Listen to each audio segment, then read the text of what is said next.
శ్రీ సంకటహర చతుర్థి గణపతి వ్రత కథ 1వ అధ్యాయం.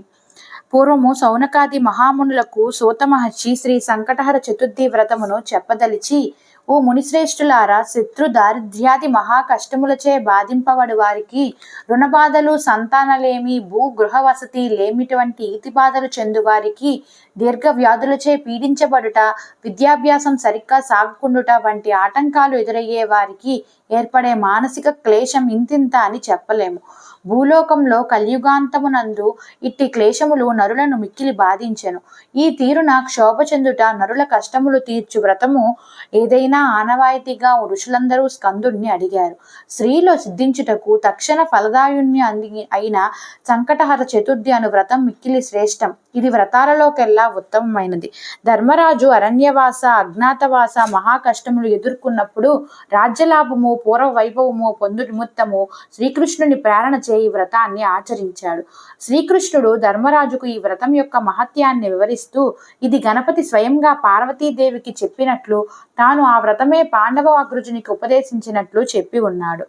స్కందుడు ఇట్లా చెప్పిన మీదట ఋషులు తిరిగి మహాసేనాధిపతి ఈ వ్రతాన్ని ఏ రీతిన చేయాలా మాకు తెలియజేయమని కోరారు. ఒకానొక కల్పంలో హిమవంతుని కుమార్తె అయిన పార్వతి శివుణ్ణి పతిగా కోరి భక్తితో తపస్సు చేసి ఎంతకు ఫలితమొందక బాధపడుతూ పూర్వలీలా రూపమున తన యందు జన్మించిన హేరంబ గణపతిని మనసులో స్మరించింది.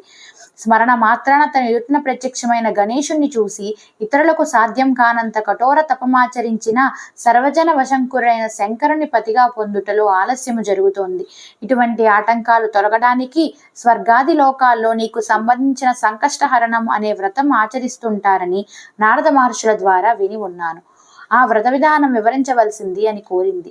దానికి గణపతి, తల్లి, గురు శుక్ర మూడాలేవీ లేక శుభశ్రావణ బహుళ చతుర్థి నాడు సూర్యోదయానికి ముందే నిద్ర మేల్కొని దృఢ సంకల్పంతో సంకటహర చతుర్థి వ్రతం చేస్తానని మొక్కుకొని దంతధావన నాదికాలు పూర్తి చేసుకొని నల్లటి నువ్వులతో కూడిన నీటితో స్నానం చేసి సంధ్యావందనం మొదలైన నిత్య నైమిత్తికాలు ఆచరించి ఎరుపు లేదా తెల్లని రవిక బట్టను ధరించి ఆ రంగులు కలిగిన వస్త్రము గాని తీసుకొని గణపతి ముందుంచి దానికి పసుపు పెట్టి ఒక చిటికెడు కుంకుమ వేసి స్వామిని తలుచుకొని మనస్సులో ఉన్న కోరికను మనసారా స్వామికి తెలిపి 3 దోసిళ్ల బియ్యాన్ని అందులో పోయాలి. ఆ తరువాత 2 ఎండు ఖర్జూరాలు, 2 వక్కలు, దక్షిణతో కూడిన తాంబూలమును అందులోనే ఉంచాలి. మనలోని ఉన్న కోరికను మరొకసారి తలుచుకొని మూట కట్టాలి. దానిని స్వామి ముందుంచి ధూపం వేసి నివేదన చేసి గణపతికి 3, 11 లేదా 21 సార్లు ప్రదక్షిణ చెయ్యాలి. వీలైనంత వరకు గణపతికి ఇష్టమైన గరికెతో పూజించాలి. సూర్యాస్తమయం అయిన తర్వాత తలస్నానం చేసి దీపం వెలిగించి శ్రీ సంకటహర చతుర్థి వ్రతాన్ని ఆచరించాలి. ముడుపు కట్టిన బియ్యంతో పొంగలి చేసి స్వామిని నివేదించాలి. ఇలా ఈ వ్రతాన్ని చేసిన వారికి కోరిన కోరికలు శీఘ్రముగా నెరవేరుతాయి. ఉద్యాపన విధి: బంగారం, వెండి, రాగి లేదా చివరికి మట్టితోనైనా నా ప్రతిమ చేసి ఉదకంతో నింపిన కలసం రక్తవస్త్రంలో చుట్టి కలసంపై కానీ మండపం అష్టదళ పద్మంతో ఏర్పరిచి గాని నా ప్రతిమను ఉంచి ప్రాణప్రతిష్టాపన, విభూతి, గంధాక్షతలతో, పుష్ప బిల్వాలతో, గరికపోచలతో అర్చించి ధూపదీప నైవేద్యాలు అర్చించి హారతి ఇవ్వాలి. శ్రావణ బహుళ చతుర్థి నాడు ఈ వ్రత ఉద్యాపన చేయాలి. పూజానంతరం హవనం చేయాలి. వ్రతమునకు విధానము బాగా తెలిసిన ఆచార్యునిచే పూజాది కార్యక్రమాలు నిర్వర్తింప చేయుట చాలా ఉత్తమం. ఈ పూజ పైన చెప్పిన తిథిలో ఏడాదికొకసారైనా సరే చంద్రోదయ వేళ ఆచరింపదగినది.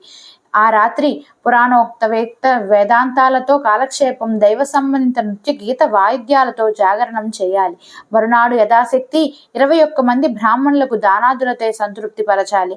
వ్రతం నిర్వహింపజేసిన ఆచార్యునికి వస్త్రభూషణ, ఛత్ర, పాదుకాది సమస్త సంభారములు దక్షిణ సహితంగా ఇవ్వాలి.